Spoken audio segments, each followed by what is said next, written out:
आज मैं आपको सामान्य हिंदी के पूर्व वर्षों के हल प्रश्न पत्र कराने वाली हूँ, जो टेट, सीटेट और हर परीक्षा में आपसे पूछे जाते हैं क्वेश्चन। तो टाइम वेस्ट ना करते हुए चलिए चलते हैं क्वेश्चन नंबर फर्स्ट पर। क्वेश्चन नंबर फर्स्ट है, निमिष शब्द का पर्याय है।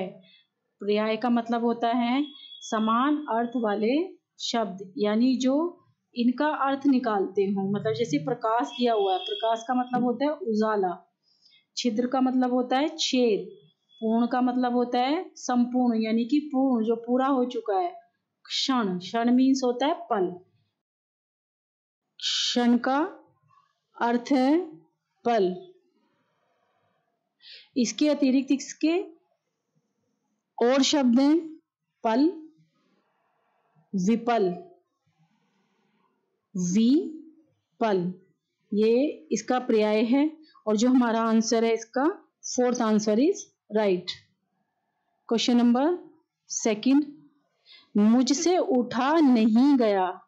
वाक्य में वाक्य है, यहाँ पर वो वाक्य पूछ रहा है आपसे, यहाँ पर किस प्रकार का वाक्य है आपसे पूछ रहा है। कृतवाच्य है, कर्मवाच्य है, भाववाच्य है, या इसमें से कोई नहीं। तो यहाँ आपसे देखो मुझसे, यानी वो अपने लिए कह रहा है, मुझसे उठा नहीं गया। तो इसमें क्या है, आंसर है हमारा भाववाच्य। यहाँ मैं आपको थोड़ा समझाने वाली हूँ किसे कहते हैं भाववाच्य। क्रिया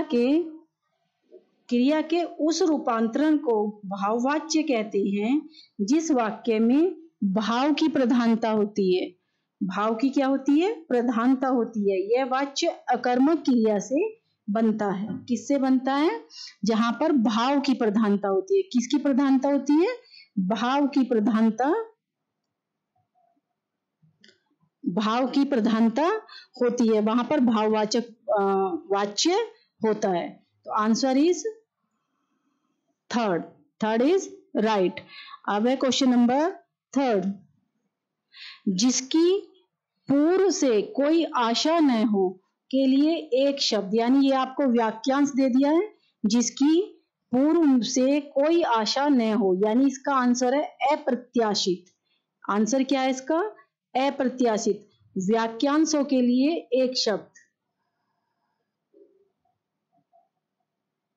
वाक्यांश के लिए यहां पर एक शब्द है, क्या दिया हुआ है, एक शब्द अप्रत्याशित। इसके साथ ही मैं इनके सबके आपको अर्थ बताने वाली हूं। फर्स्ट का अर्थ है प्रत्याशा, क्या दिया हुआ है यहाँ पर।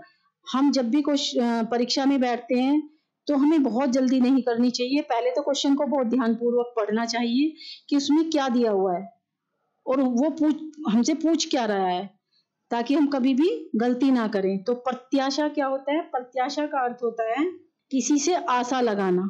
इसका क्या अर्थ होता है, किसी से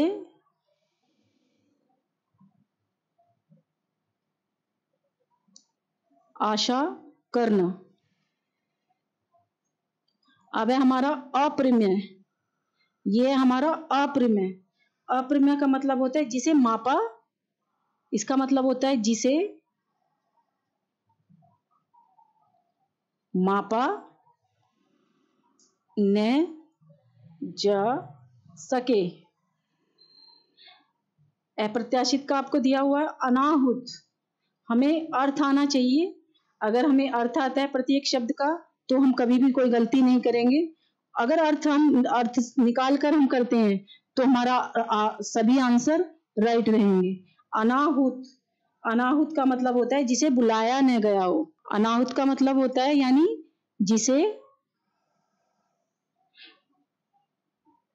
बुलाया न गया हो, यानी बिना बुलाए मेहमान, बिना बुलाया मेहमान। अब क्वेश्चन नंबर फोर्थ है हमारा, इसका आंसर है, answer is second is right. अप्रत्याशित, इसका मतलब होता है जिसकी पूर्व से कोई आशा न हो। प्रत्याशा का मैंने आपको बताया, किसी से आशा करना। अप्रमेय, जिसे मापा न जा सके।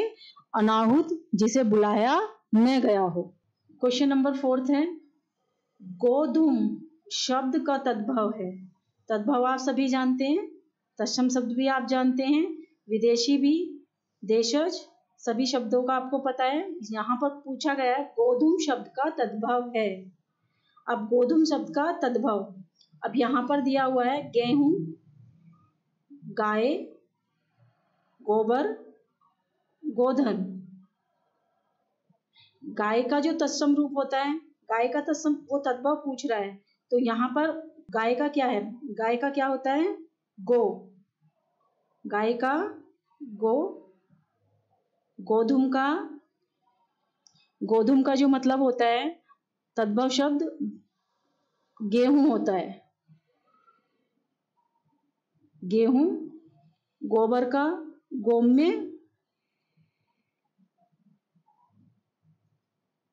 गोधन का आप जानते हो। तो गोधूम शब्द का तद्भव पूछा गया है गेहूं, यानी गोधूम शब्द का तद्भव है गेहूं, यानी फर्स्ट इज राइट। आंसर कौन सा आपका, first is right. Question number 5 है, निष्कपट शब्द का संधि विच्छेद है। निष्कपट, निष्कपट का मैं आपको आंसर बता रही हूं, नि प्लस कपट यानी विसर्ग संधि। क्या है यहाँ पर, विसर्ग संधि। अब इसका कुछ मैं आपको तरीका बताती हूँ किस तरीके से हम इसको पता कर सकते हैं परीक्षा में बैठते समय। निष्कपट, नी प्लस कपट, answer is first, first is right. आपको यहाँ तरीका बताती हूँ कैसे, किस तरीके से हम पता कर सकते हैं कि यहाँ पर विसर्ग संधि है और क्या मतलब क्या बनेगा यहाँ। तो विसर्ग से पहले, विसर्ग से पहले यदि ई आता है, क्या आता है, यहां लिखती हूं मैं आपके लिए, ई आता है, ऊ आता है, और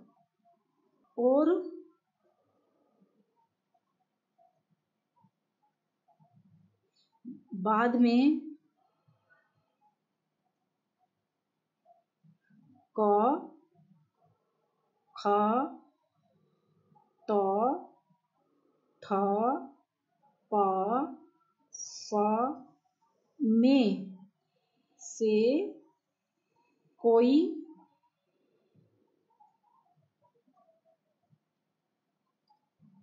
वर्ण हो तो विसर्ग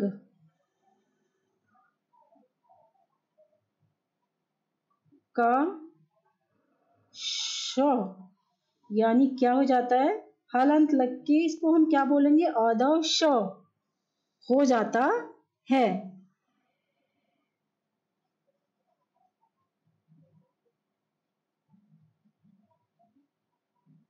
जैसे नी प्लस कपट, तो क्या बना हमारा, निष्कपट। क्या बना, निष्कपट।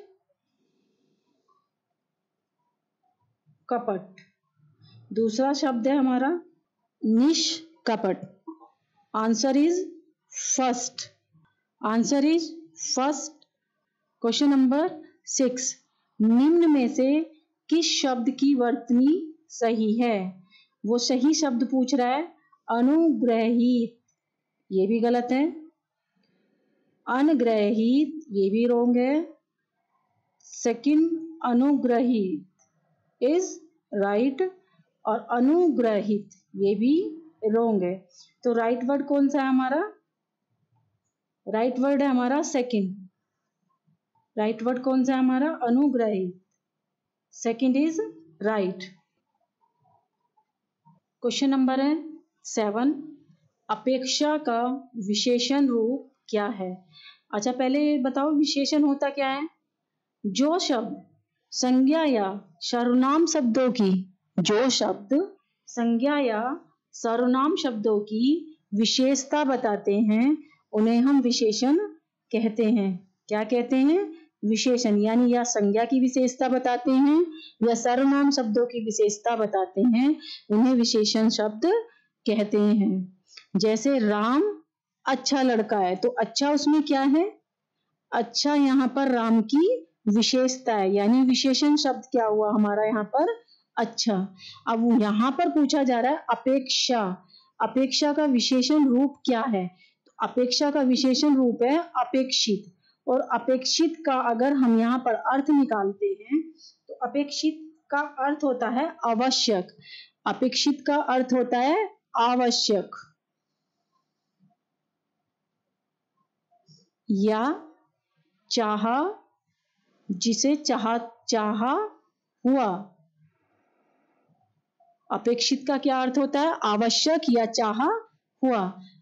तो यहां पर आंसर कौन सा सही है? Answer is 4। क्वेश्चन नंबर 8, श ध्वनि का उच्चारण स्थान क्या है? मैंने आपको पहली वीडियो में दिखाया है, सभी उच्चारण स्थान, उनका नाम, सब कुछ आपको पहली वीडियो में बताया हुआ है। आपको वीडियो अच्छी लगती है लाइक करें, सब्सक्राइब करें और ज्यादा से ज्यादा अपने दोस्तों के लिए शेयर करें। तो यहाँ पर श ध्वनि का उच्चारण स्थान पूछा गया है, तो श ध्वनि का उच्चारण स्थान होता है तालु। इसे हम तालव्य भी बोलते हैं। क्या नाम है इसका? तालु या तालव्य। Answer is 3rd। Question number 9, अत्यंत शब्द में प्रयुक्त उपसर्ग। उपसर्ग आप उपसर्ग जानते हैं किसे कहते हैं? प्रत्यय भी आप जानते हैं। उस उपसर्ग कहते हैं जो मूल अंश होता है, हमारा मूल शब्द होता है, मूल शब्द से पहले कुछ अंश लगकर उसका रूप परिवर्तित कर देते हैं, उसे हम उपसर्ग कहते हैं। तो उपसर्ग कहां पर लगाया जाता है? मूल शब्द से पहले लगाया जाता है। उपसर्ग कहां पर आते हैं? मूल शब्द से पहले आते हैं।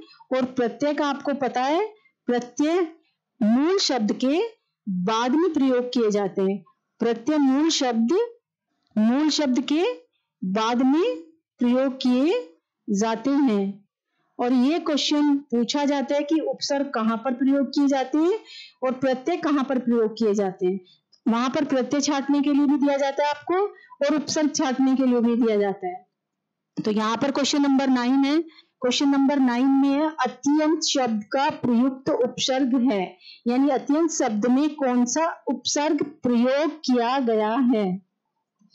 जब हम इसका संधि विच्छेद करेंगे तो इसमें हमारा 4th आएगा। क्या आएगा? 4th। इसको कैसे करेंगे हम? अति प्लस अंत, ये हो जाएगा हमारा अत अत्यंत। क्या हो जाएगा? अत्यंत बोलेगा। क्या मिलके?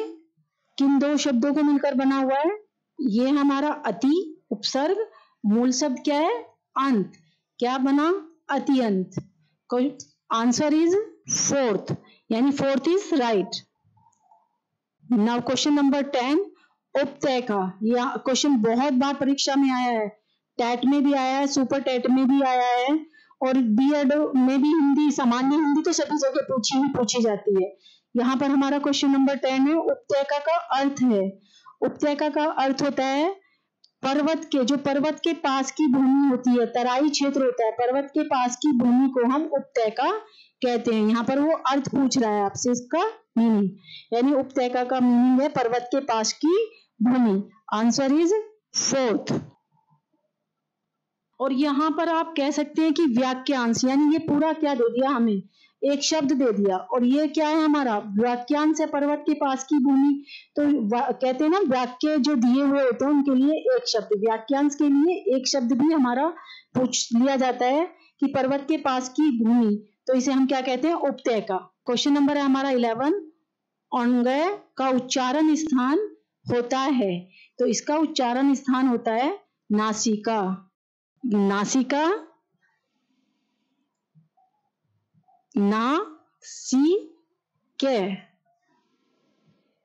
नासिक्य।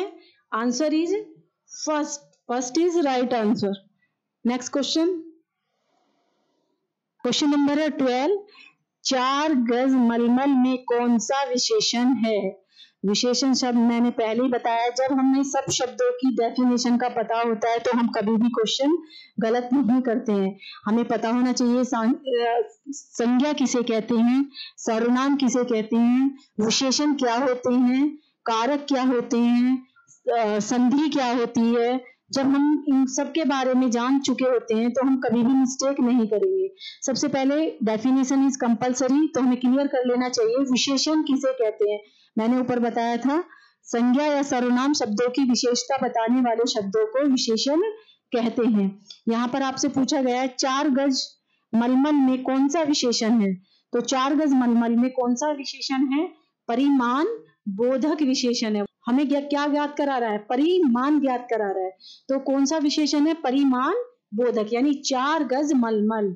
4 गज किसका परिमाण हो रहा है, यानी हमें पता चल रहा है नापने का। 4 गज मलमल में कौन सा विशेषण है? परिमाण बोधक।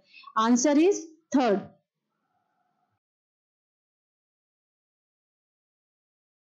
क्वेश्चन नंबर 13 है, शीश का तत्सम रूप क्या है? शीश का तत्सम रूप पूछा गया है। यहाँ पर इसका आंसर है शीर्ष, और शीर्ष का अर्थ होता है सिर। इसका अर्थ होता है सिर। Answer is second. आंसर कौन सा सही है इसमें? Second is right. Question number 14 है, चौराहा। चौराहा हम जैसे पढ़ते हैं तो हमें पता चल जाता है 4 रास्तों का समूह। जब 4 रास्ते एक आपस में आकर एक जगह मिलते हैं उसे चौराहा बोलते हैं। तो शब्द में समास पूछा गया है, और जब यहाँ पर समास पूछा गया है, समास आप कितने भेद होते हैं समास के? समास के 6 भेद होते हैं। आपको सभी को पता होगा समास के कितने भेद होते हैं? 6। और यहाँ पर चौराहा शब्द में आपसे समास पूछा गया है। चो मीन्स 4।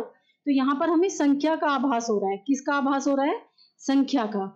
और जहां पर हमें संख्या का आभास होता है वहां पर कौन सा समास होता है? द्विगु समास होता है, यानी कि संख्यावाचक समास को हम क्या कहते हैं? द्विगु समास कहते हैं। Answer is third. Question number 15 है, आंख की किरकिरी होना का अर्थ आपसे यहाँ पर पूछा गया है। आंख की किरकिरी होना मतलब जो हमें, हमारी आंखों को जब हम किसी को देखते हैं तो हमें लगता है कि ये हमें प्रिय नहीं है, तो क्या होता है? आंख की किरकिरी होना। आंख की किरकिरी होने का मतलब होता है कष्टदायक होना। आंसर इज थर्ड, यानी थर्ड इज राइट। हिंदी करते समय हमें सबसे पहले शब्दों का अर्थ निकालना चाहिए। तो हमें पता होना चाहिए कि इस शब्द का ये अर्थ है। जल्दी नहीं करनी चाहिए। हिंदी में अगर आप चाहो तो आउट ऑफ आउट मार्क्स लेकर आ सकते हो। अब क्वेश्चन नंबर 16। क्वेश्चन नंबर 16 है, निम्नलिखित में मौखिक अभिव्यक्ति का रूप है। मौखिक अभिव्यक्ति यानी आप जानते हो लिखित अलग होता है, मौखिक अभिव्यक्ति अलग होती है। एक है यहाँ पर शुद्ध वर्तनी। शुद्ध वर्तनी अगर आप करोगे तो जब आप लिखोगे तभी तो शुद्ध वर्तनी कहलाएगी। सुलेख, यहाँ भी आप लिख कर दिखाओगे किसी को सुलेख कहते हैं ना, जब आपको शुद्ध लेख बोला जाता है। सुलेख कहते कि आपको पेज दे दिया जाता है। सुलेख का मतलब होता है पेज दे दिया और आपसे कहते हैं यहाँ से यहाँ तक आप इसकी नकल करिए, उसको बोलते हैं हम सुलेख। और सुर्त लेख किसको बोलते हैं? सुर्त लेख बोलते हैं डिक्टेशन, यानी जब आप कोई बोलता है और आप उसको सुनकर लिखते हैं, इसे बोलते हैं सुर्त लेख, यानी आप लिख रहे हो। लेकिन आशु भाषण क्या है? यहाँ पर निम्नलिखित में मौखिक अभिव्यक्ति पूछ रहा है, तो मौखिक अभिव्यक्ति है हमारी यहाँ पर आशु भाषण, और ये तीनों क्या है? लिखित अभिव्यक्ति। ये क्या है? हमारी लिखित, और ये क्या है? हमारी मौखिक। तो answer is fourth is right. Question number 17 है, हिंदी भाषा में कितनी बोलियां हैं? हिंदी भाषा की बोलियां हैं 18। इनकी कितनी उपभाषाएं हैं? हिंदी में 5 उपभाषाएं हैं। और हमारे संविधान में कितनी भाषाओं को मान्यता प्राप्त है? 22 भाषाओं को मान्यता प्राप्त है। तो आंसर इज थर्ड। आंसर कौन सा है यहाँ पर? Third answer. क्वेश्चन नंबर 18 है, भारतेंदु युग में निकलने वाली पत्रिका युग्म है, और युग्म का मतलब होता है जोड़ा। और यहां पर इसका आंसर है first is right answer. First is right. कवि वचन, सुधा और हिंदी प्रदीप। अब इनके ये कब लिखी गई और इनके राइटर यानी लेखक कौन है, मैं भी आपको बताती हूँ। कवि वचन सुधा 15 अगस्त 1867 को काशी से भारतेंदु हरिश्चंद्र द्वारा संपादित की गई। और जो हिंदी प्रदीप है हमारी हिंदी प्रदीप है, इसका संपादन किसने किया? ये इसका संपादन 1877 में इलाहाबाद से बालकृष्ण भट्ट द्वारा किया गया। हिंदी प्रदीप का संपादन किसके द्वारा हुआ? बालकृष्ण भट्ट द्वारा 1877 में। और कवि वचन सुधा का भारतेंदु हरिश्चंद्र द्वारा कब किया गया? 15 अगस्त 1867 को। कभी कभी आपसे पूछ लिया जाता है कवि वचन सुधा का प्रकाशन कहां से और कब हुआ, और हिंदी प्रदीप का प्रकाशन किसने, कब और कहां से हुआ। तो मैंने आपको यहाँ सारा क्लियर करा दिया है। Answer is first. Answer is first, यानी first is right answer. Question number 19 है, तद्भव। तद्भव पत्रिका के संपादक का नाम है। तद्भव पत्रिका के संपादक का नाम है अखिलेश। तद्भव पत्रिका के संपादक कौन है? अखिलेश, यानी आंसर इज फोर्थ। आंसर कौन सा है? फोर्थ। मैं इसका बताती हूँ यहाँ। इसका प्रकाशन कब हुआ? इसका प्रकाशन 1999 में हुआ। और किसके द्वारा हुआ? अखिलेश के द्वारा हुआ। अब है आपका क्वेश्चन नंबर 20। 12 बरस लो कुकर जीवे, अरु तेहर लो जिए सियार। यह पंक्ति किसकी है? यह पंक्ति जगनिक द्वारा रचित परमाल रासो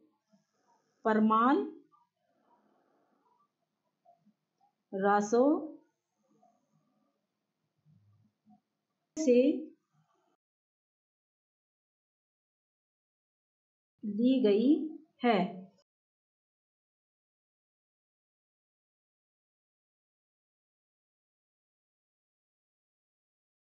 आपसे यह भी पूछ लिया जाता है जगनिक द्वारा लिखित परमाल रासो किसने लिखा है? जगनिक ने लिखा है। Answer is fourth.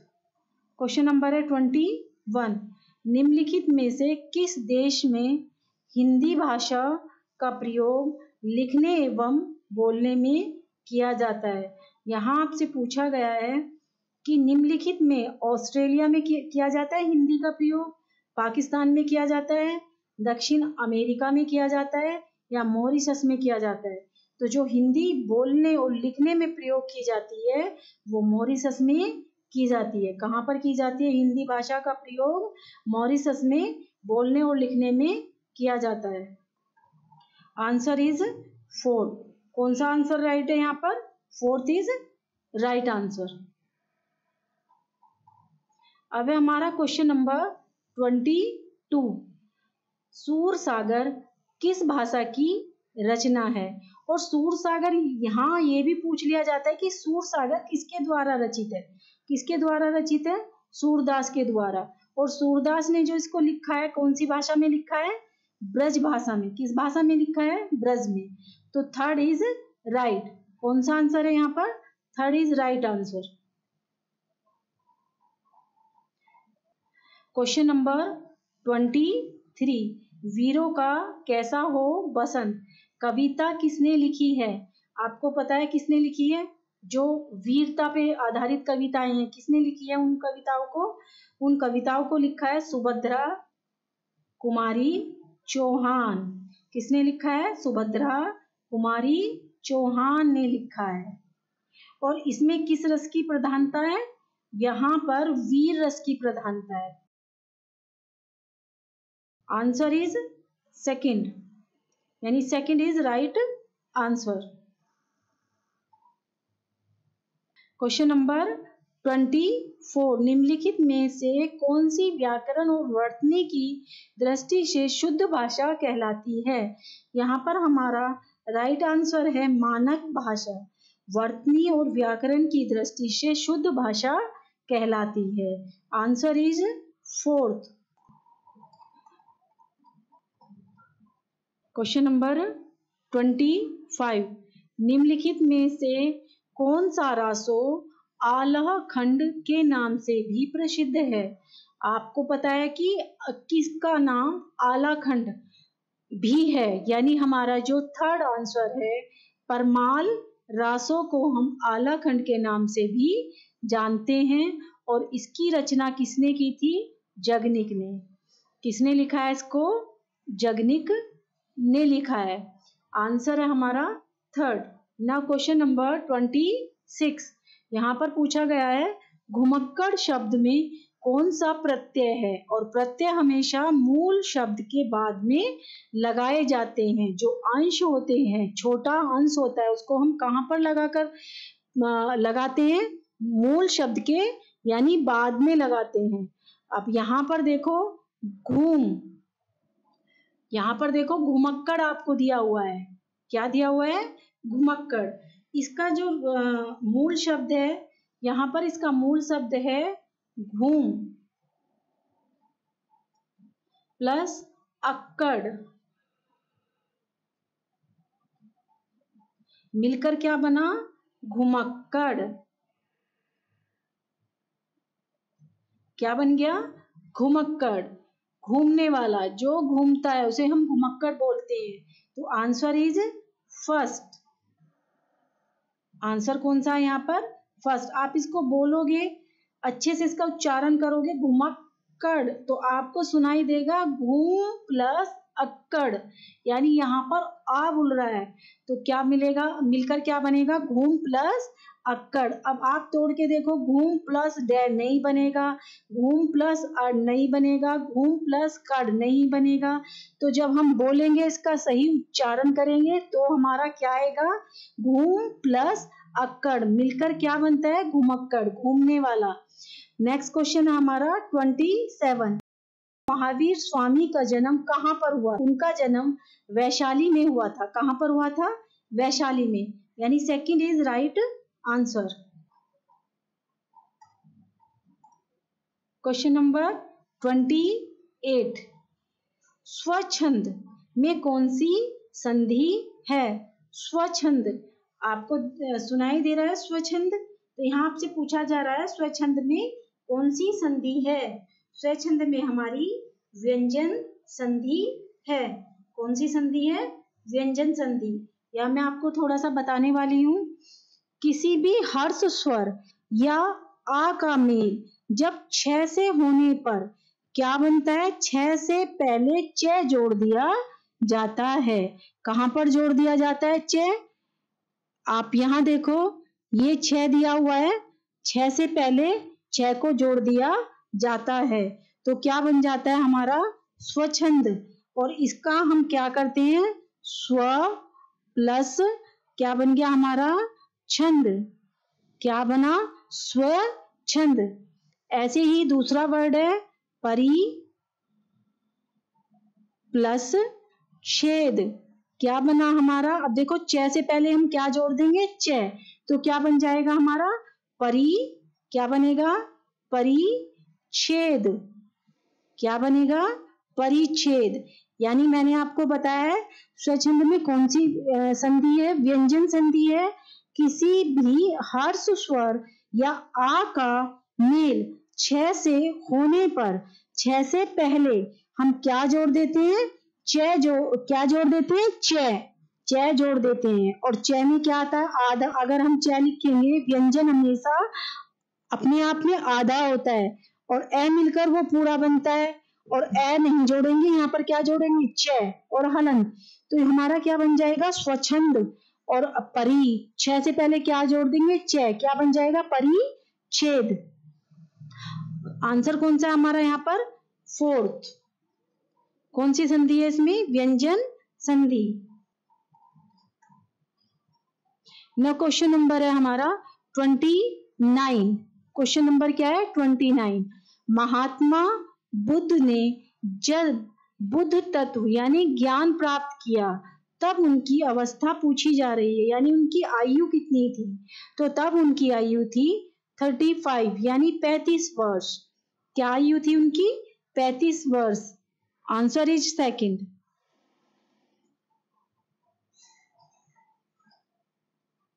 Question number 30 है, श्रुति धर्म का क्या अर्थ है? श्रुति, श्रुति कहते हैं, श्रुति पूछा जा रहा है, श्रुति धर्म का क्या अर्थ है? तो यहाँ पर श्रुति धर्म का अर्थ वैदिक धर्म है। आंसर यहाँ पर आपका 4th इज राइट।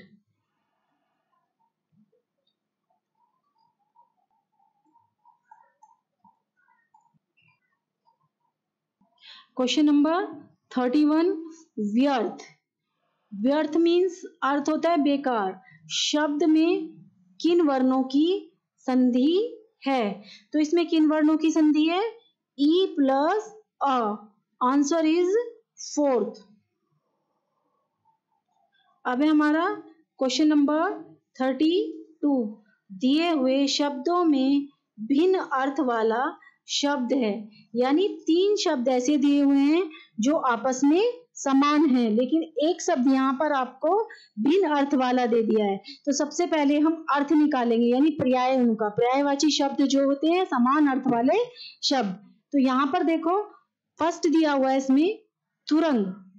फर्स्ट क्या दिया हुआ है? तुरंग। तुरंग मीन्स होता है घोड़ा। मृगराज, मृगराज किसे कहते हैं? मृगराज, शेर।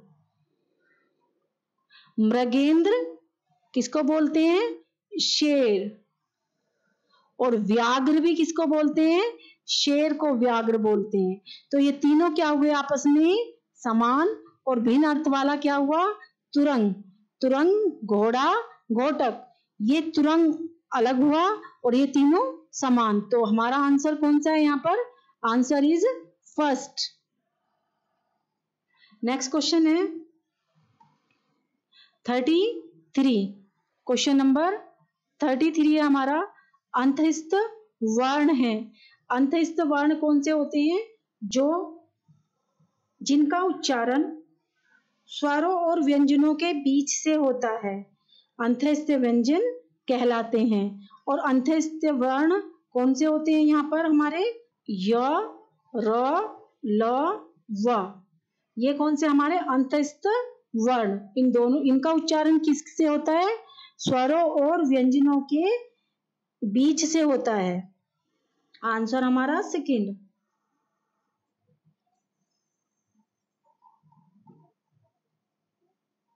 क्वेश्चन नंबर 34, अन्योन्याश्रित का अर्थ है। यहां आपसे इसका अर्थ पूछा जा रहा है, या ये समझ लीजिए कि आपको एक शब्द दे दिया है और वाक्यांश इसमें से आपसे पूछा जा रहा है कि इसमें यहाँ इसका वाक्यांश कौन सा है। अन्योन्याश्रित का अर्थ है यहाँ पर एक दूसरे पर आश्रित होना। क्या होना? एक दूसरे पर आश्रित होना। इसका answer third. Question number 35, Udant Martand क्या है? ये एक समाचार पत्र है और यह हिंदी का, मैं यहाँ बताना चाह रही हूँ, उदंत मार्तंड हिंदी का प्रथम समाचार पत्र है, जिसका प्रकाशन 30 मई 1826 को हुआ और इसीलिए 30 मई को हिंदी पत्रकारिता दिवस भी मनाया जाता है। आंसर क्या है इसका? फर्स्ट।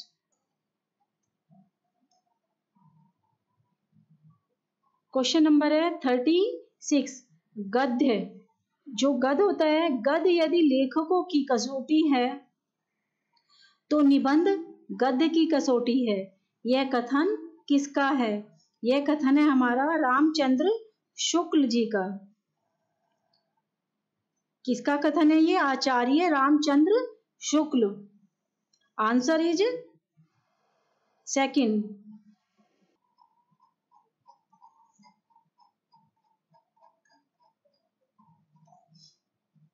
क्वेश्चन नंबर 37 है, भाषा विकास में सहयोग करने का कौन सा तरीका गलत है? अगर हम बच्चे को क्या करते हैं, उसकी अपनी भाषा के प्रयोग को अमान्य करना, कौन सा तरीका गलत है? अगर वो अपनी भाषा में कुछ बोलता है और उसकी भाषा को वहां पर अमान्य कर दिया जाता है तो ये तरीका बिल्कुल गलत है, यानी उसकी अपनी भाषा के प्रयोग को अमान्य करना। Answer is second. Question number 38, भाषा का आरंभ किससे होता है? भाषा का जब आरंभ होता है सबसे पहले ध्वनि का प्रयोग होता है, तो ध्वनि से किसका प्रयोग आरंभ होता है? भाषा का। आंसर है हमारा सेकंड। आंसर क्या है? सेकंड। क्वेश्चन नंबर 39 है, सतत एवं व्यापक मूल्यांकन का अर्थ है। सतत यानी निरंतर, व्यापक माने विस्तार रूप से, मूल्यांकन जो बच्चा करता है उसका मूल्यांकन करना। तो सतत एवं व्यापक मूल्यांकन का क्या अर्थ है? यहाँ पर इसका सभी विषयों का मूल्यांकन नहीं है, सह शैक्षिक क्षेत्र का मूल्यांकन नहीं, उसमें सह शैक्षिक क्षेत्र आ गया। अब यहाँ पर थर्ड दिया हुआ है शैक्षिक एवं सह शैक्षिक क्षेत्र का मूल्यांकन। हमें क्या करना है? हमें पॉजिटिव आंसर निकालना है। क्या निकालना है? जो सकारात्मक आंसर है हमें वो निकालना है।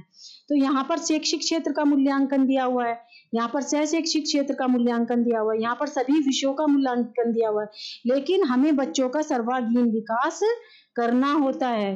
तो सर्वांगीण विकास में यहाँ पर थर्ड आएगा शैक्षिक एवं सह शैक्षिक क्षेत्र का मूल्यांकन।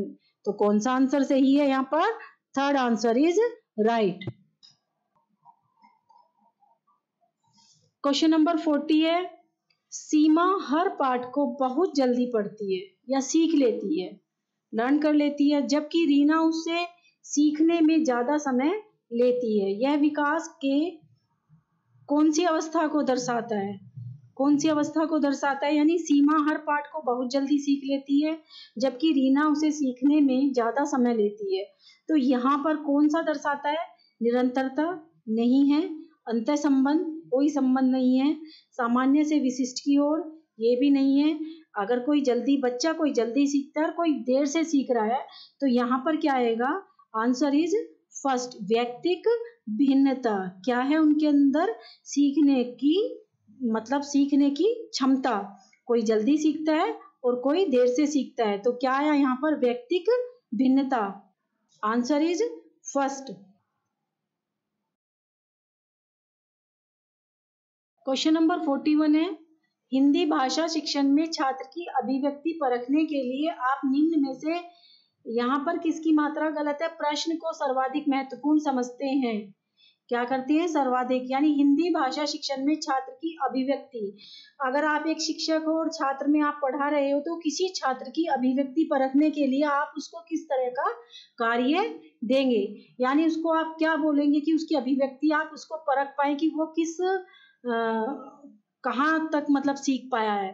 तो आप क्या करेंगे उसके लिए? आप लोकगीत संस्कृति के परिचायक होता है, इस कथन पर अपने विचार व्यक्त कीजिए, या आंखों पर पर्दा पड़ना मुहावरे को व्यक्त कीजिए व उसका प्रयोग अपने शब्दों में कीजिए, या सेना ने वीरता के साथ युद्ध किया, इस वाक्य को कर्मवाच्य में बदलिए। अब फोर्थ है यहाँ पर कमल तथा सूर्य के 3-3 पर्यायवाची लिखिए। तो यहाँ पर सबसे अच्छा महत्वपूर्ण टॉपिक आपको जो सकारात्मक बिंदु है कौन सा नजर आ रहा है? फर्स्ट, यानी उसको आप बोलेंगे लोकगीत संस्कृति के परिचायक होता है, परिचायक होते हैं, इस कथन पर अपने विचार व्यक्त कीजिए। तो वो अपनी भाषा में उसके दिमाग में जितना भी कुछ होगा वो सब कुछ इस पर लिख देगा, अपनी अभिव्यक्ति जारी करेगा यहाँ पर। तो आंसर कौन सा है यहाँ? Answer is first. Question number 42, भाषा शिक्षण के संदर्भ में किसी शिक्षक के लिए सर्वाधिक महत्वपूर्ण है। भाषा शिक्षण करते समय शिक्षक के लिए अति महत्वपूर्ण क्या होता है? फर्स्ट यहाँ पर दिया हुआ है, पाठ्य फर्स्ट दिया हुआ है पाठ्य सहगामी क्रियाओं का आयोजन करना। सेकंड है भाषा प्रयोग के अधिक अवसर प्रदान करना। थर्ड है निर्धारित पाठ्यक्रम को पूर्ण कराना, यानी उसका सिर्फ इतना ही लक्ष्य है कि जो पाठ है उसको पढ़ाया, आंसर कराए और खत्म। नेक्स्ट स्टेप फोर्थ परीक्षा का आयोजन करना। तो सकारात्मक हम यहाँ पर क्या करते हैं, सकारात्मक क्वेश्चन निकालते हैं। आंसर ये भी रॉन्ग है हमारा, क्योंकि परीक्षा का आयोजन ही करना, कोई शिक्षा देना नहीं होता। नेक्स्ट है निर्धारित पाठ्यक्रम को पूर्ण कराना।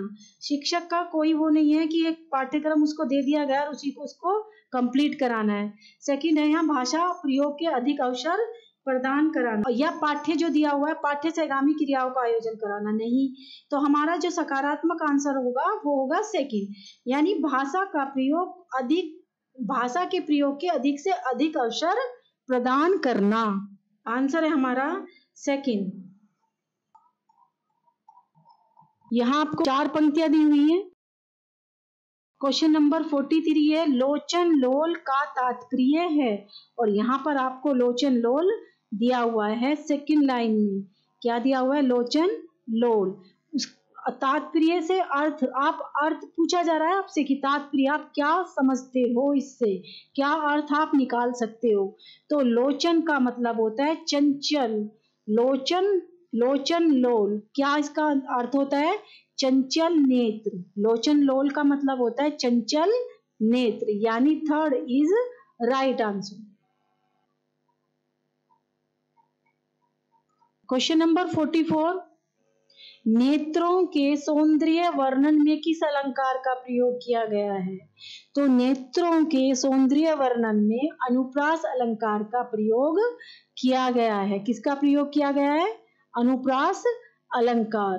नेक्स्ट क्वेश्चन है 45 उपरोक्त पंक्तियों में कौन सा छंद प्रयुक्त है, यानी जो आपको वो 4 लाइन दी हुई हैं वहां पर पूछा जा रहा है कि इन लाइन में कौन सा छंद, छंद यानी जैसे दोहा, चौपाई, सोरठा, रोला, आप इनमें से कौन सा है, यानी आपको यहाँ दे दिया गया है। 45 का क्वेश्चन है आपका, दोहा है उनमें, चौपाई है, समैया है या सोरठा है, तो कौन सा है इसमें हमारा है दोहा छंद। क्या है हमारा, दोहा छंद। और आप दोहा छंद की डेफिनेशन जरा क्लियर कर लो। दोहा छंद कहते किसे हैं, क्योंकि जहां प्रथम यानी पहले व तृतीय, तृतीय मीन्स तीसरे चरण में कितनी कितनी मात्राएं होती हैं, 13 मात्राएं होती हैं। कितनी मात्राएं होती हैं, 13। और पहले और तीसरे चरण को हम क्या बोलते हैं, विषम चरण भी बोलते हैं। तो इनमें कितनी मात्राएं होती हैं, 13 मात्राएं होती हैं। और इसके जो सम चरण होता है, कौन सा चरण होता है, सम में कितनी मात्राएं होती हैं, सम चरण बोल दो, या दूसरा और चौथा क्या बोलेंगे, द्वितीय और चतुर्थ चरण में कितनी मात्राएं होती हैं, 11 मात्राएं होती हैं। उसे हम क्या बोलते हैं, दोहा बोलते हैं। और दोहा का ही उल्टा क्या होता है, सोरठा होता है। और चौपाई भी आप जानते हैं, दोहा और क्या होता है, दोहा का उल्टा सोरठा होता है और सोरठा का उल्टा दोहा। नेक्स्ट क्वेश्चन हमारा 46 दी गई पंक्तियां किस भाषा में लिखी गई हैं।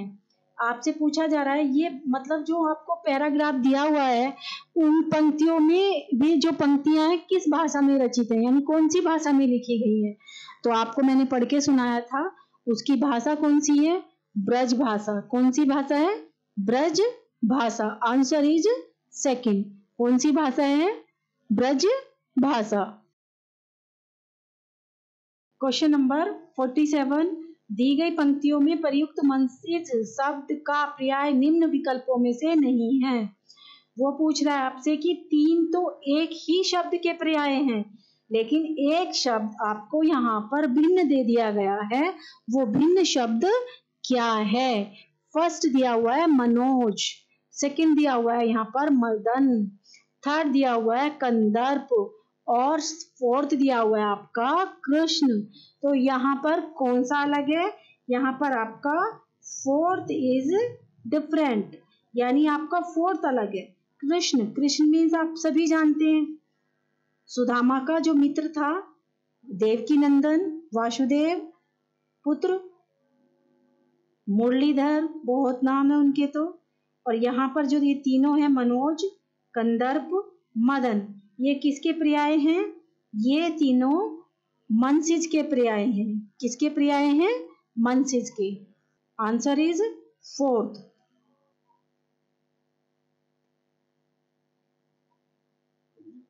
क्वेश्चन नंबर 48 है हमारा, नेपथ्य का अर्थ है। नेपथ्य का क्या अर्थ है? आपसे यहाँ पर अर्थ पूछा जा रहा है। तो नेपथ्य का अर्थ होता है रंगमंच के सामने विशिष्ट दर्शकों का स्थान, नहीं कलाकारों का मेकअप रूम, नहीं वाद्य यंत्रों को रखने का स्थान, नहीं। Fourth is right answer. यहाँ पर आपका कौन सा आंसर राइट है? Fourth. Fourth is right. Fourth है यहाँ पर रंगमंच के पीछे का स्थान, यानी जो रंगमंच होता है उसके बैक साइड का स्थान जो होता है उसको नेपथ्य बोलते हैं। क्वेश्चन नंबर 49, निम्नांकित में से किस वाक्य में अपादान कारक है? मैं आपके लिए कारक की एक पर्टिकुलर वीडियो डालूंगी, उसके बाद आप कभी भी कारक को भूल नहीं पाओगे, क्योंकि सबसे पहले हमें जब तक कारक का चिन्ह पता नहीं होगा तो हम वाक्य को नहीं छांट पाएंगे कि ये किस इसमें कौन सा कारक है। तो जैसे कर्ता ने कर्म को करण से संप्रदान के लिए अपादान से अलग होना, यानी हमें पता है अपादान से अलग होना यानी पृथक होना। तो यहाँ पर फर्स्ट वाक्य में दिया हुआ है, राम ने रावण को तीर से मारा, यानी कर्ता ने, यहाँ पर आ गया कर्ता ने मारा रावण को, कर्ता ने कर्म को करण से संप्रदान के लिए, ऐसे करके हम वाक्य में कारक की पहचान कर लेंगे। अब सेकंड यहाँ पर दिया हुआ है, मोहन से अब सहा नहीं जाता, यहाँ पर वो अलग नहीं हुआ है, उससे कोई बात सहा नहीं जा रही है। अब यहाँ पर थर्ड देखो, हिमालय से गंगा निकलती है, यानी पृथक हो रही है, हिमालय से निकलती है। अब यहाँ देखो, चाकू से फल काटो, तो आंसर इज थर्ड। आंसर है यहाँ पर थर्ड। अब है हमारा लास्ट क्वेश्चन एंड 50 क्वेश्चन। आप बहुत ध्यान पूर्वक वीडियो पढ़ी, टैट की परीक्षा और भी कठिन होने वाली है, तो आप ध्यान पूर्वक हर वीडियो, जो भी वीडियो मैं डालती हूँ, ऐसा नहीं है, बहुत अच्छी वीडियो है, बहुत मेहनत से वीडियो बनाई जाती है, तो प्लीज लाइक करें, सब्सक्राइब करें। क्वेश्चन नंबर 50 है, निम्नलिखित में से कौन सा उपसर्ग रहित शब्द है? यानी इन चार में से कौन सा शब्द ऐसा है जिसमें उपसर्ग प्रयोग नहीं हुआ है? अब मैं यहाँ आपको संधि विच्छेद करके दिखाती हूँ कि कौन सा शब्द ऐसा है जिसमें सुयोग, ये क्या है? सुयोग, यानी बन जाएगा सु प्लस योग, क्या बना? सुयोग। नेक्स्ट है हमारा सुरेश, रेश। नेक्स्ट है हमारा वी देश। लास्ट इज अत्यधिक। लास्ट हमारा अत्यधिक।